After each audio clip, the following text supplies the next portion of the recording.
우리 옆사람 제목을 같이 한번 하시겠습니다. 시작. 두려워할 분을 두려워하라. 네, 두려워할 분을 두려워하세요. 아무한테나 두려워하지 마시고 두려워할 분을 두려워하시기를 바랍니다. 자, 옆사람 한번 인사 한번 하겠습니다. 당신의 얼굴을 보니 천사의 얼굴과 같습니다. 시작.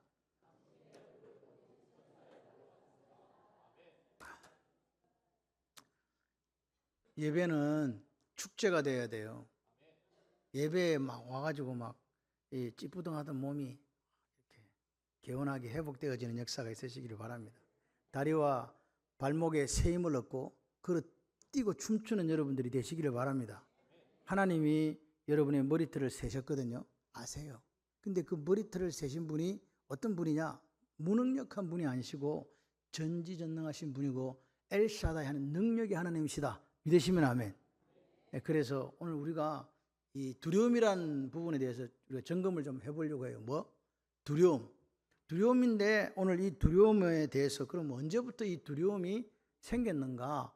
왜 우리에게 두려움이라는 게 있는가? 무섭다, 두렵다, 죽을까, 병들까, 실패할까, 뭐 일이 안 될까, 두렵다, 자녀가 어떻게 될까 두렵다. 왜 이게 생겼을까? 이 두려움이란 말을 찾으려면 성경에 맨 처음 어디에 나왔는가? 그걸 살펴보셔야 돼요. 성경에 창세기 3장에 보게 되면 하나님 명령을 어겼던 아담과 하와가 그들의 벌거벗음을 보고 나무 가지로 옷을 해입고 숨은 거예요. 주님께서 찾습니다. 아담과 하와야. 그러니까 내가 내 벗은 것을 보고 두려워서 숨었습니다. 이렇게 그때 두려웠다는 게 나와요. 원래는 에덴 동산에 두려움이 있었다 없었다? 없었어요. 그럼 어떻게 해서 두려움이라는 게 생겼어요? 죄 때문에 생긴 거예요. 죄가 세상에 들어온 후에 인간에게는 뭐가 생겼냐? 없었던 감정이 하나 생겼는데 그게 바로 두려움입니다.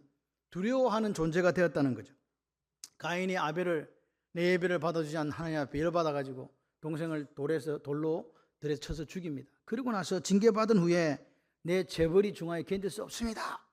물은 나를 만나는 자가 나를 죽일 겁니다. 하면서 두려움을 표현했고 그가 에덴을 떠나 노 땅에 거주하면서 에녹 성을 쌓았습니다. 그 성을 쌓는다는 말, 이 시티라는 말 자체가 인간의 두려움을 대변하는 현실적인 말이에요.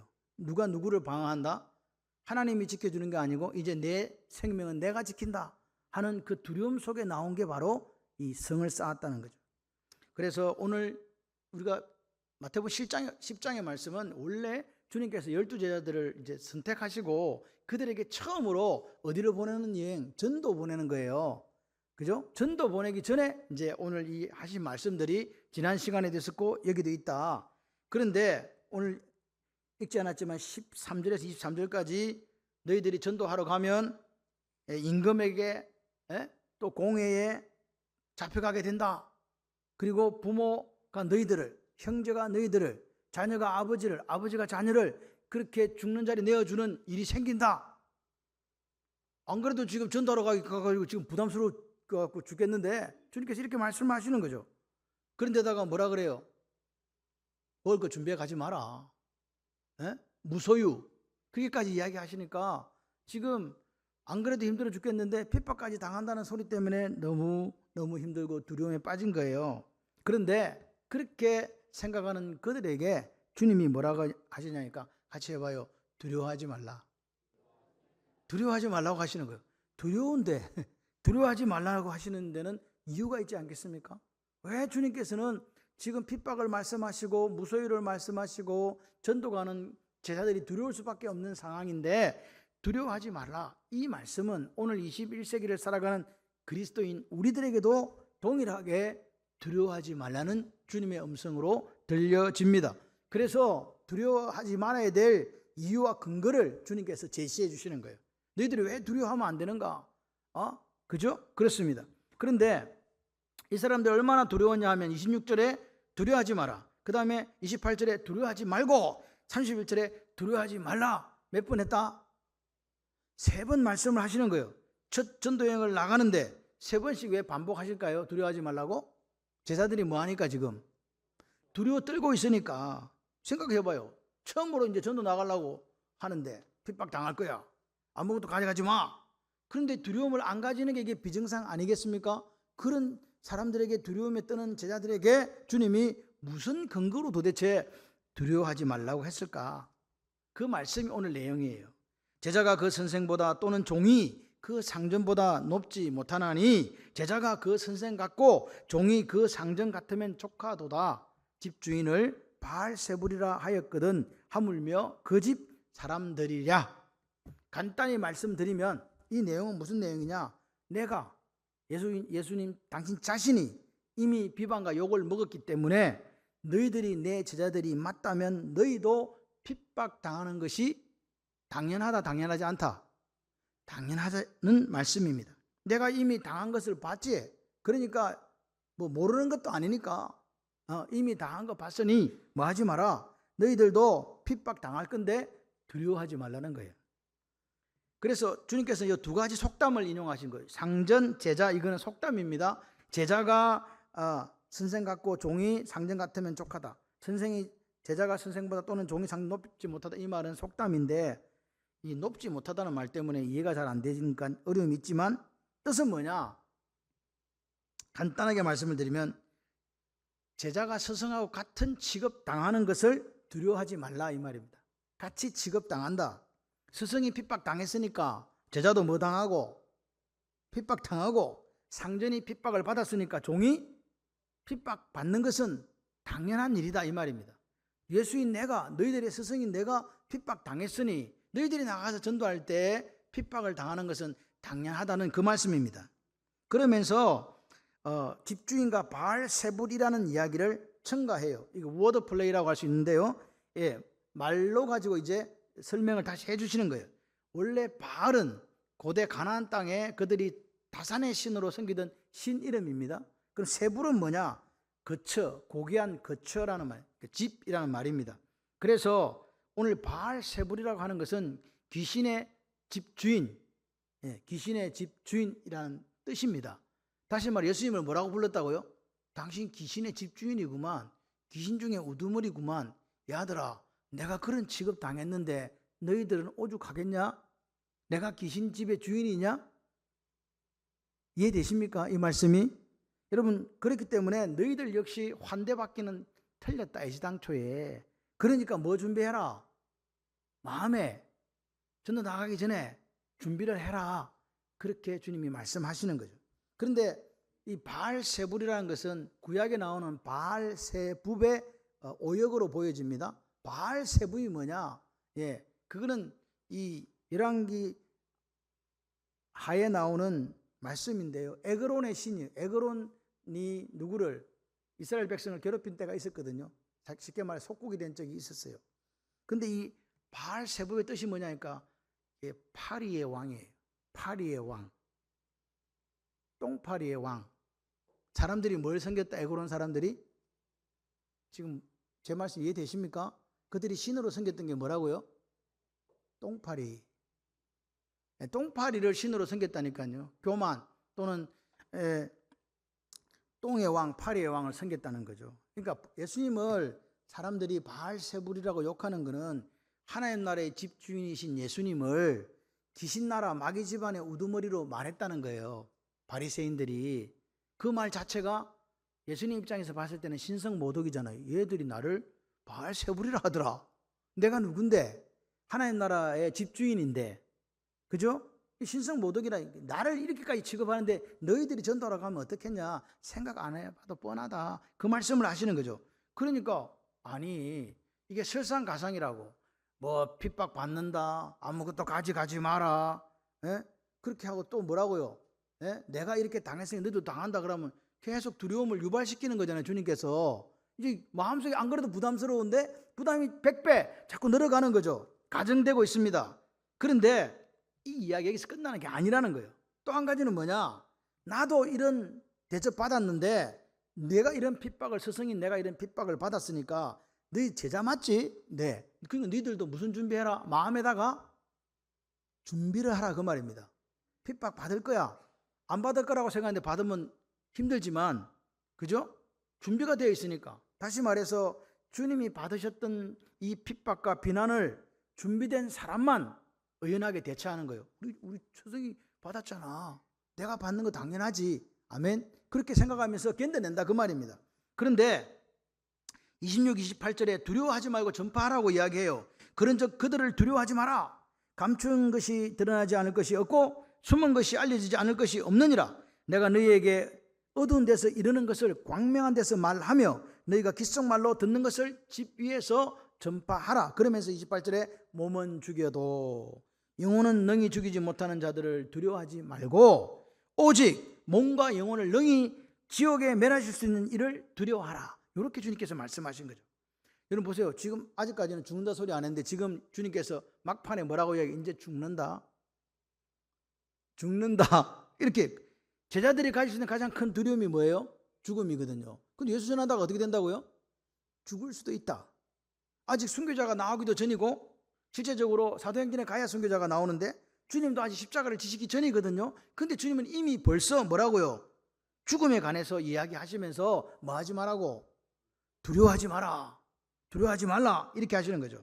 그러면서 오늘 우리가 생각해야 될 아주 중요한 말씀을 하시는데 그게 뭐냐? 몸은 죽여도 영혼을 죽이지 못하는 자들을 두려워하라. 두려워하지 마라. 두려워하지 말고 몸과 영혼을 능히 지옥에 멸하실 수 있는 분을 두려워하라. 그럼 우리가 이 땅에 살아가면서 두려워할 분은 한 분밖에 없다는 거예요. 누구? 하나님요. 몸과 영혼을 능히 지옥에 던질 수 있는 분, 그분 하나님만을 두려워하라는 거예요. 야레. 그래서 이 야레라는 말은 두려움이란 일반적인 공포심과 더불어 그분을 존경하고 그분을 사랑하니까 그분을 두려워하는 마음이 생기, 이걸 갱외라고 하는 거예요. 똑같은 단어에서 이게 출발한다. 한 5가지 정도로 출발하거든요. 너희들이 갖고 있는 그 두려움이 뭐 변해서 뭐가 돼야 된다고요? 하나님을 높이고 하나님을 찬양하고 하나님을 경외하는 쪽으로 가야 된다. 그분 한 분만 두려워해라. 그분 한 분만 야래해라. 아멘. 그렇습니다. 주님은 오늘 여기서 우리의 이 인간이 뭘로 구성되어 있냐니까 몸과 영혼으로 구성되어 있다라고 이야기하세요. 누가 이야기했다고요? 누가 이야기했다? 누가? 예수님이요. 사람들이 성경에서 다른 학자가 이야기한 것이 아니라 우리 몸이 몸과 영혼으로 구성이 되어 있대요. 주님이 말씀하셨어요. 몸은 소마라고 나오고 영혼은 푸시케입니다. 이 앞에 우리가 인간의 죄를 상징하는 사르크스, 육신 이거 아니고 소마입니다. 근데 이 인간은 육체와 영혼이 있는데 육체가 있고 그 영혼을 통제하는 그 육체를 통제하는 뭐가 있다? 영혼이 있다. 이해되십니까? 그래서 영혼은 육체가 아니죠. 졸지 마시고 잘 들으세요. 영혼은 육체가 아니다. 보이지 않는다. 그러면서 육체를 지배하는 실체가 영혼이다. 왜 그러냐? 우리가 그러잖아요. 안 믿는 사람들도 혼이 떠났어요. 그럼 이 사람 살았다 죽었다? 죽었다는 이야기잖아요. 영혼이 떠나면 육체는 곧 어떻게 되느냐? 죽어서 냄새가 나고 부패하게 되어 있다. 그런데 그 영혼은 예수 믿는 우리는 그 영혼이 지금 죽으면 어디 가요? 아세요? 여러분 내 죽으면 우리 아버지 돌아가시는데 예수님 어디 가셨어? 예? 또 저기 저 상복공원에 있다 이렇게 하시면 안 되고 어디 가셨어 지금? 천국에 가셨어. 영혼은 천국에 가셨다고요. 몸은 비록 상복공원에 있을지 모르지만 천국 가셨다. 이게 믿음이에요. 우리 영혼은 어디 가 있다고? 죽는 순간에 천국에 가 있다고요. 그럼 목사님 몸은 어찌 됐는데요? 여러분 매장, 화장, 조장 뭐 하여튼간 장례 풍습 여러 가지가 있잖아요. 뭘 하든지 상관없어. 주님이 다시 오시는 그날에 우리는 부활합니다. 죽은 자가 먼저 일어나고 데살로니가전서 보면 죽은 자가 먼저 일어나고 나중에 살아있는 우리도 공중으로 들어 올려져 주님을 영접하게 된다. 할렐루야. 그런데 이 부활 때는 중요한 게 사실이 있어요. 그게 뭐냐? 영혼 같은 천국 같은 영혼이 컴백 해가 어디로 오느냐? 죽은 육체가 부활해서 합쳐져요. 그래서 뭐가 되냐? 신령한 부활체가 되는 거예요. 이해되세요? 그러니까 육신이 있는 영혼이 속에 들어있는 부활체가 된다 그 말이에요. 그래가지고 영생한다. 죽은 자도 악인도 다시 부활해요. 부활해가지고 지옥에 가 있던 영혼하고 이게 합쳐져. 그래갖고 다시 주님 앞에 심판받고 얘는 어딜 가? 지옥 가요. 지옥에는요 그 지옥에서 고통당한다 그러잖아요. 영혼은 고통을 안 당해요. 몸이 있어야 돼. 그래서 영원한 고통 속으로 들어가게 된다. 믿으시면 아멘. 그러니까 지옥은 있다, 천국 있다, 이 부분에 대해서 정확하게 우리가 고백해야 돼요. 영원한 나라가 있다. 우리가 이 땅에서 최선을 다해 열심히 살지만 우리의 본향은 어디다고요? 하나님 계신 에덴이라고요. 믿으시기를 바랍니다. 언젠가 앞서가시는 분도 있고 뒤에 따라가는 분들도 있겠지만 우리는 다 어디서 만난다? 같이 해봐요. 천국 한복판에서 그렇게 만나게 될 줄 믿습니다. 그렇게 이야기하니까 육체를 가볍게 취급하거나 학대하라는 이야기 아닙니다. 그죠? 옛날 그래가지고 또 그런 무리들이 생겨났잖아요. 영혼은 고귀하고 육체는 더러우니까 네 마음대로 사세요. 그런 학파가 또 생겨났어요. 다 잘못된 거예요. 이 말은 무슨 말이냐? 핍박자들이 할 수 있는 것은 기껏해야 육체를 죽이는 일밖에 할 수 없다 그 말이에요. 네 목숨 하나 죽이는 그거밖에 못한다. 그런데 정말로 너희들이 두려워야 할 것은 너희들의 영원한 지옥에 인도하는 그 영원한 죽음을 두려워해야 된다. 아멘. 그래요. 우리가 정말 두려워할 게 뭐라고요? 영원한 죽음을 두려워하는 거지. 이 목숨 하나 날아가는 거 이거 중요한 거 아니다.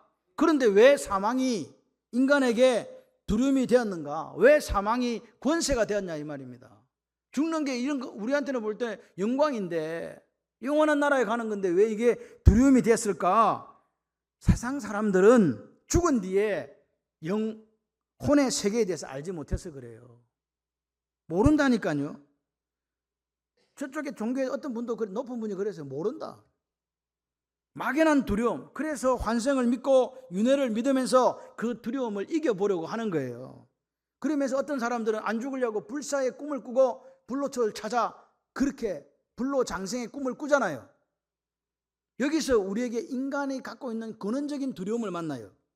근원적인 불안을 만나요. 그런데 그거를 그 근원적인 두려움과 근원적인 불안을 다루시는 주님을 만나게 되는 거예요. 다른 사람은 답을 몰라 갈팡질팡하는데 주님이 답을 가르쳐 주신다고요. 여기서 보세요. 지옥에 멸한다. 이 말은 없애버린다는 뜻이 아닙니다. 정확한 번역은 지옥에 던져 넣는다 이 말이에요.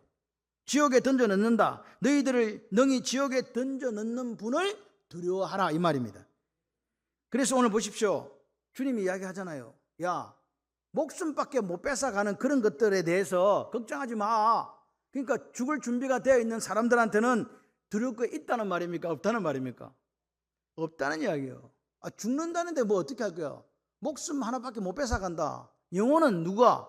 하나님이 책임지신다. 걱정하지 마라. 26, 27절을 보세요. 그런즉 therefore 그러므로 그들을 두려워하지 마라. 왜? 육신밖에 못 죽이니까. 감추는 것이 드러나지 않을 것이 없고 숨은 것이 알려지지 않을 것이 없느니라. 내가 너희에게 어두운 데서 이르는 것을 광명한 데서 말하며 너희가 귓속말로 듣는 것을 집 위에서 전파해라. 이렇게 얘기해요. 오늘 이 말은 무슨 의미냐? 주님은 아직 때가 카이로스 하나님의 때 당신이 십자가에 달리실 때가 이루어지지 않았기 때문에 어떻게 복음을 전했냐 하니까 마치 밀가루 반죽 속에 누룩처럼 이렇게 착착착착 퍼져가도록 또 겨자씨가 점점점 자라 나무를 만들어가는 것처럼 그렇게 조그만하게 은밀하게 아주 작은 모습으로 주님이 복음을 전하신 거예요. 그래서 너희가 어두운 데서 뭐라고요? 너희가 어두운 데서 이러는 것 이 말 자체가 그 복음의 은밀성을 이야기한다. 이해되시죠? 그렇게 은밀하게 전했다 그 말입니다. 그런데 이제 너희들은 가서 어떻게 하라고요? 그렇게 안 한다. 광명한 데서 전해라. 귓속으로 들었던 말을 어떻게 한다고요? 지비에 가고 떠들고 선포해라. 지비에 올라가 여러분 예수가 길이고 진리고 생명입니다. 그렇게 이야기하라는 거예요. 지금 결국 모든 것이 다 드러난다. 불의한 자들의 불의도 드러나고 오른손이 하는 일을 왼손이 모르게 했던 그 아름다운 선행도 드러난다. 복음은 지금은 비밀이에요. 지금도 비밀입니다. 미스테리하다. 그런데 장차 모든 사람들이 볼 수 있도록 분명하게 드러난다. 그러므로 두려워하지 말고 복음을 전하라. 집 위에서 담대하게 전하고 죽음의 위협이 여러분에게 온다 할지라도 복음을 전하는 사람이 되십시오. 그렇게 이야기하는 거예요. 그래서 그 부연 설명을 32, 33절에 이야기합니다.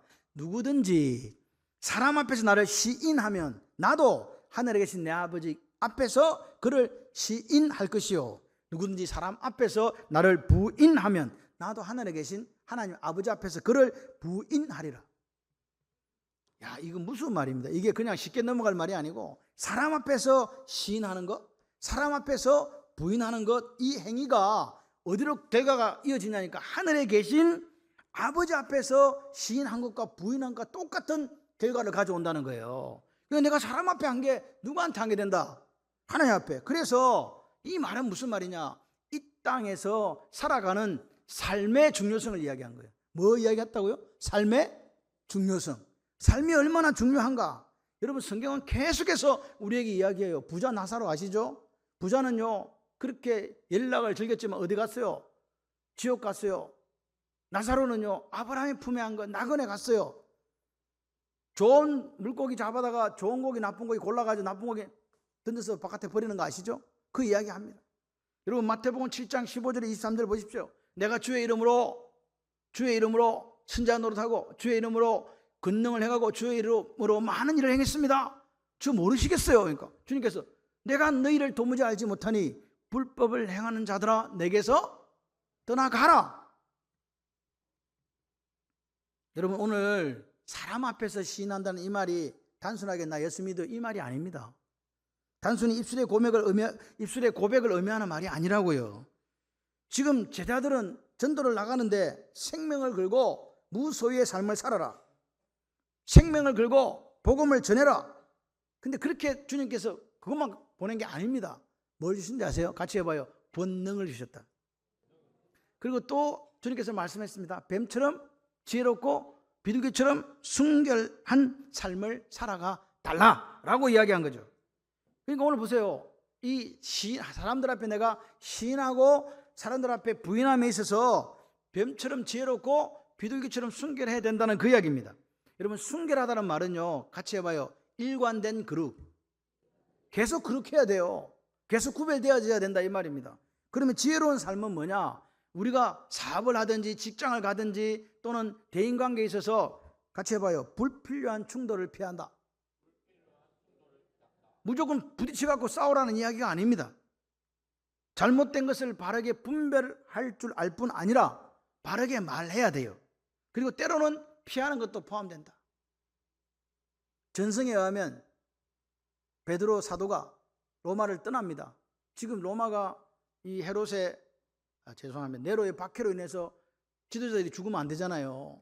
제자들이 빨리 피신하세요. 그래가지고 가다가 여러분 영어 아시죠? 코바디스 도미네. 야, 다시 돌아가야 되겠다. 자기가 분별한 거예요. 여러분, 무조건 순교한다는 게 아닙니다. 내가 순교할 자리가 어딘지를 안다는 거예요. 그래서 다시 베드로는 돌아갑니다. 그래서 그는 순교의 마지막 길을 걸어갑니다. 사도 바울은요, 그가 모든 복음을 전하고 난 뒤에 로마에서 마지막 목이 잘리면서 하나님, 내가 이렇게 복음의 메신저로서 이방인의 사도로 살았던 거 감사합니다 하면서 그 인생의 마지막을 하나님께 드렸습니다. 그러니까 오늘 이 말들은 순결한 삶, 지혜로운 삶은요 꼭 필요하다. 아멘이시죠? 그래서 보십시오. 저는 우리가 예수를 믿으면서 가장 어려운 게 뭐냐? 바로 이 땅에서 그리스도인으로서 시인하고 부인하는 이것이 가장 어려운 거라고 생각이 들어요. 참 어렵습니다. 어떤 차장님과 과장님이 있었는데 어떤 일로 병원에 두 분이 같이 입원을 하게 되셨답니다. 그런데 어느 날 그 교회 목사님이 차장님 신방을 왔어요. 기도를 해주시고 예배를 드리러 갔습니다. 1시간 뒤에 과장님 교회 목사님이 신방을 오셨더랍니다. 예배 드리고 가셨답니다. 김 차장님이 김 과장에게, 김 과장, 네 예수 믿었나? 차장님 예수 믿었어요? 10년 이상 같은 회사에 다녔는데 차장이 예수 믿은지 과장이 예수 믿은지 몰란 거야. 그럼 이 사람은 사람들 앞에서 커밍아웃 했다 안 했다? 안 했다는 거잖아요. 시인 안 했다는 거잖아요. 오늘 구원은요 아주 간단합니다. 우리가 예수 그리스도를 구주와 주님으로 믿음으로 구원받습니다. 그러면 그 믿음 다음에 뭐가 남아 있습니까? 바로 천국 가는 게 아니죠. 죽는 게 아니죠. 우리의 생활이 남아 있잖아요. 삶이 남아 있으시잖아요. 주님은 분명히 이야기합니다. 그 열매를 보아 그 나무를 알겠다는 거예요. 배나무는 배, 사과 열리면 사과나무, 좋은 열매 맺었으면 좋은 나무, 나쁜 열매 맺었으면 나쁜 나무. 여러분은 어떤 열매를 맺고 계십니까 지금? 내 삶에서 사람 앞에서 시인하는가 부인하는 것이 행동을 통해 드러난다 이 말이 열매예요. 아멘이시죠? 그 그 사람 앞에 시인과 부인이라는 행동이 결국은 내 영혼이 뒷날 어디로? 영원한 지옥에 던져지는가? 하나님 앞에서 상 받고 영생하느냐의 기준이 된다는 말입니다. 이해되시면 아멘. 기준이 뭡니까? 바로메터 아닙니까? 이게 사람 앞에서 시인했냐? 사람 앞에서 부인했냐?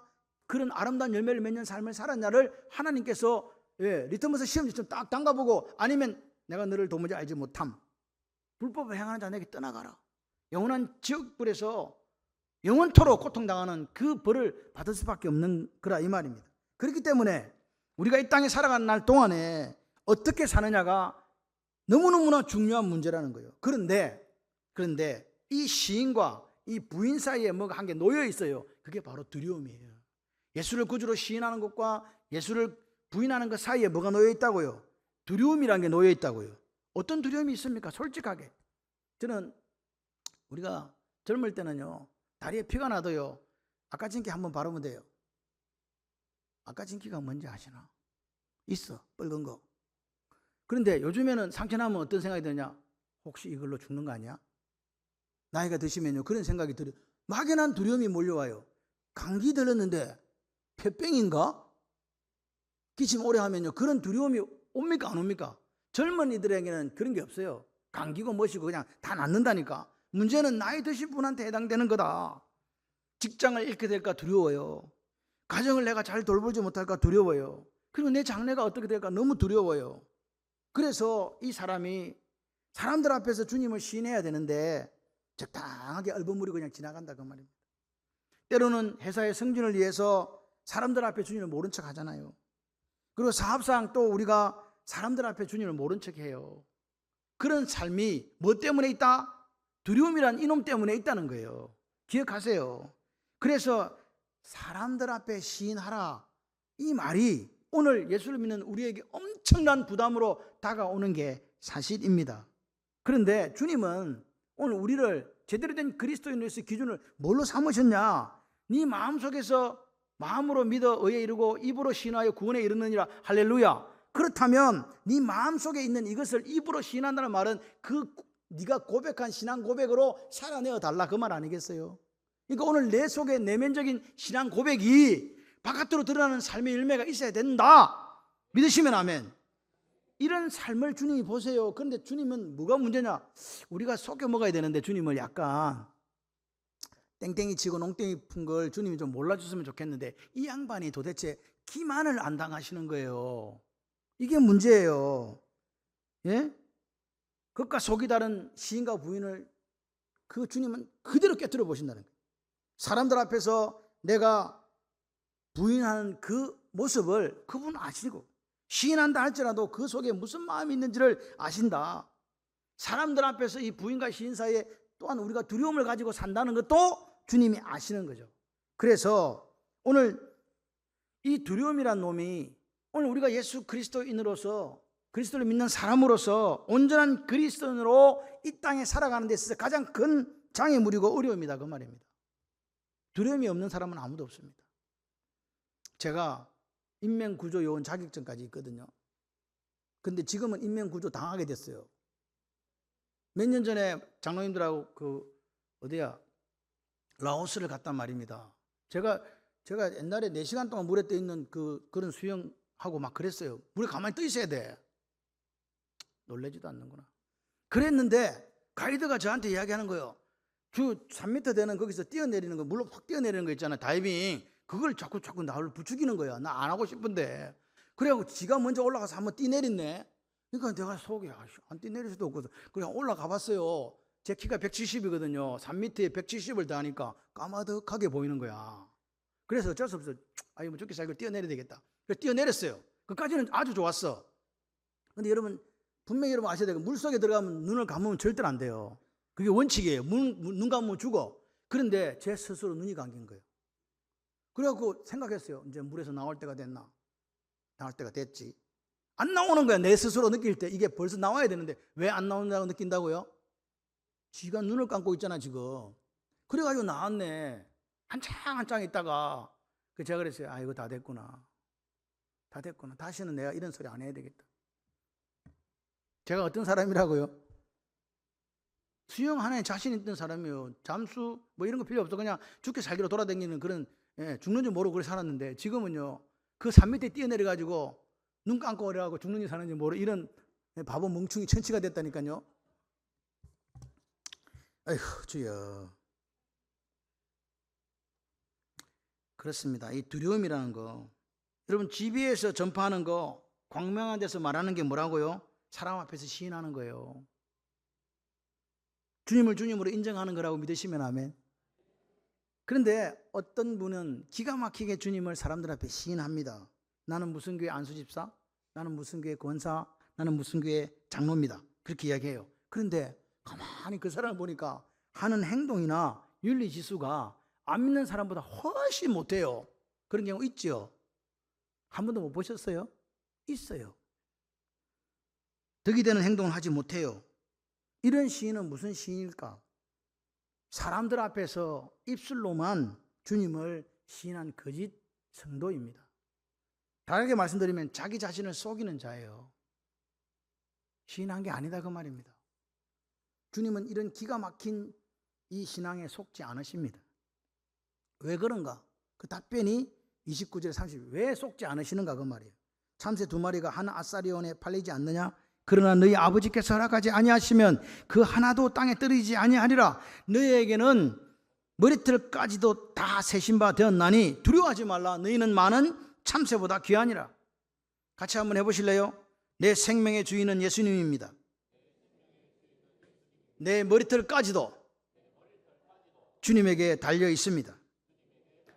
참새 2마리가 한 아사리온이라는 말은 한 데나리온의 16분의 1이에요. 그러니까 16분의 1이니까 금액이 얼마나 되느냐 모르겠어요. 이 아사리온이라는 표현은 가장 작은 동전의 단위예요. 우리나라 동전 단위 중에 제일 작은 게 뭔지 아세요? 여러분 이렇게 물으면 반드시 얼마? 네, 10원이라고 할 줄 알았어. 1원이 있습니다. 1원. 1원이 우리 동전 단위 가장 1원, 10원, 100원, 500원 이렇게 가요. 동전은. 그러니까 이 한 아사리온이라는 말은 그렇게 작은 아주 하찮은 동전의 값어치밖에 없는 거예요. 근데 한 아사리온에 원래 한 마리 팔아먹어야 돼. 근데 몇 마리죠? 방금 이야기했잖아요. 2마리. 그럼 한 마리는 뭐 하는 거예요? 한 마리는 눈이 빠지거나 이 제품이 안 되는 거라 그 말이에요. 이해가 되셔야 되는데. 그런데 그 하나도 땅에 떨어지지 않는다. 이게 예수님의 말씀이에요. 우리가 생각할 때 저거는 제품에 하자가 있어. 저거는 뭐 상품이 안 되는데 그것마저도 하나님께서 허락하지 않으면 이루어지지 않는다 그 말입니다. 무슨 말입니까? 같이 해봐요. 하나님께서 완벽하게 세상을 다스리고 계십니다. 기억하셔야 돼요. 그 완벽하게 세상을 다스리시는 전지전능하신 하나님은 신실하시고 변함이 없으신 분이십니다. 그 하나님이 나의 머리털까지 다 세고 계시는 거예요. 이 말은 머리털까지 다 셌다는 말은 나의 과거, 현재, 미래를 다 아신다. 나의 앉고 일어섬을 아신다. 그런 하나님을 우리가 속여 먹을 수 있겠습니까? 안 되지 않습니까? 이런 분이 우리에게 기만당하지 않는다. 여러분 참새 한 마리도 당신의 뜻에 따라 주장하시는 하나님이 거꾸로 이야기하면 참새보다 우리가 훨씬 귀하다? 안 귀하다? 귀하다. 근데 그 귀한 우리를 내버려 두시겠냐? 걱정, 염려 붙들어 매고 두려워하지 말라 그 말입니다. 제자들은 지금 어디로 갑니까? 핍박의 현장으로, 고난의 현장으로 파송받잖아요. 그럴 때 뭐가 개입되느냐? 그 현장에서 실제적으로 존재하는 실존적인 믿음이 있어야 되는 거 아니겠습니까? 현장에서 여러 가지 어려움을 만날 겁니다. 주님은 그래도 대장이니까 조금 적게 받았다면 우리는 힘도 없고 하찮으니까 더 많은 핍박과 고난을 당할 수도 있고 우리 목숨까지도 걸어야 될 수도 있다는 이야기를 지금 하고 있는 거예요. 그런 현장에서 우리가 우리를 지키는 방법 하나밖에 없습니다. 내 삶을 온전히 누가 주장하신다? 전지전능하신 하나님, 일사다의 하나님이 주장하신다. 이 믿음밖에 없다는 이야기를 지금 하고 있는 거예요. 여러분 오늘 근데 우리가 이렇게 생각하잖아요. 잘 풀려. 그래서 제가 저번에 휴지 사러 갔더니 술술 풀리는 뭐 이런 게 있대. 휴지 이름이 술술 풀리는 뭔 휴지야. 난 처음에 이게 무슨 말인지 사실 잘 몰랐어요. 무엇이 술술 풀리지? 잘 풀리는 휴지인갑다 했더니 이 휴지 사가면 집안일이 술술 풀린다. 뭐 그 이야기더라고요. 처음 듣는 이야기입니까? 그런데 우리가 이렇게 술술 풀리는 행통한 날에는 그래 예수님이 내 머리털까지 세주셨지 뭐 할렐루야 돼요. 그죠? 그리고 사람들 앞에 시인도 잘 하잖아요. 그런데 뭐라고요? 공고한 날에 사업도 안 풀려, 하는 일마다 안 돼, 자식은 속썩여, 남편도 속썩여, 아내도 속썩여, 직장 가봤다 꼴보기 싫어, 다 싫어, 다 싫어. 그때도 주님이 내 머리털까지 세신 바 되었다고 그렇게 이야기할 수 있냐 그 말입니다. 사람들 앞에서 그렇게 시인할 수 있냐 그 말입니다. 오늘 우리에게 다시 한번 물어봐요. 나는 삶에서 이 실전적인 믿음이 있는가? 고난의 날에도 행통의 날에도 주님이 나를 머리털까지 세시고 인도하시고 주장하신다고 믿는 믿음이 있냐고 물어보신 하나님 앞에 아멘으로 화답하시기를 바랍니다. 한 번도 하나님은 우리를 고아처럼 내버려 두지 않습니다. 내가 너희를 버리지도 떠나지도 않는다고 말씀하신 그분이 우리가 믿는 하나님 아닙니까? 여러분 사도행전 27장에 유라굴로 폭풍을 만나가지고 그 항해했던 그 276명의 배사공을 포함한 사람들이 있지 않습니까? 벌벌벌 두려움에 떨었습니다. 다 죽는다. 근데 그때에 하나님이 함께 하신 줄 믿습니다. 야 걱정하지 마라. 배만 파손되고 사람은 다 구원받게 될 거다. 어떻게 됐습니까? 같이 해봐요. 말씀대로 다 구원받았습니다. 276명이 다 구원받았습니다. 제가 일부에는 275명이라 그랬거든. 한 명 플러스 해주시기를 바랍니다. 오늘 보세요. 오늘 본문 말씀은 전도를 나가는 제자들 그리고 21세기를 살아가는 우리 모든 그리스도인을 위한 말씀입니다. 오늘 우리 모두는 어느 자리에 있든지 사람 앞에서 하나님을 시인하는 삶을 살아야 한다는 말입니다. 하나님께서 그런 삶을 원하십니다. 그런 삶을 살아가는 그에게 하나님은 고아처럼 버려두지도 않습니다. 걱정하지 마십시오. 머리털까지 다 세신 받으신 전능하신 하나님이 나와 함께 하십니다. 임마누엘 되어 주십니다. 그리스도인들이 두려워하지 않아야 될 이유가 뭐라고요? 주님 이야기해요. 내가 너를 안다. 내가 너 머리털까지 다 세웠다. 내가 한 번도 너를 고아처럼 내버려 두지 않는다. 전지전능한 하나님이 말씀하시는 거예요. 우리는 그 하나님을 신뢰함으로 우리는 두려워하지 않는 거예요. 이 땅에서 우리의 삶은 주님이 당하시던 고난과 핍박의 삶을 당하는 삶일 수 있습니다. 그럼에도 불구하고 우리는 사람 앞에서 주님을 시인하는 삶을 살아가셔야 됩니다. 그렇게 살아가는 그 사람에게 주님이 함께 하시는 것을 보게 될 겁니다. 주님이 함께 하시는 게 눈에 보이거나 또는 느낌으로 만져지지 않을 수 있습니다. 그렇기 때문에 이런 것 때문에 좁은 문 좁은 길 걸어가는 것이 장애가 되는 거예요. 날마다 탁탁 만져주고 느껴지면요, 너 함께 계시는구나. 그래서 잘 갈 수 있는데 그게 잘 되지 않는단 말이에요. 여러분, 그런데 더 중요한 사실은 뭐냐? 그런 느낌, 그런 징조, 그런 터치보다 더 중요한 하나님의 말씀을 우리에게 주신 줄 믿습니다. 마태복음 28장 18절 20절 하늘과 땅의 모든 것을 내게 주시니 그러면 너희는 가서 모든 족속을 제자 삼아 아버지 아들과 성령의 이름으로 세례를 베풀고 내가 분부한 모든 것을 가르쳐 지키게 하라. 볼지어다 내가 세상 끝날까지 너희와 항상 함께 있으리라. 할렐루야. 이렇게 말씀하셨거든요. 그러니까 함께 하시는 거예요. 이 땅에서 제대로 된 그리스도인으로 살아가는 거 어렵습니다. 그런데 주님이 함께 하시면, 임마누엘 되어주시면 어려운 일이 아닙니다.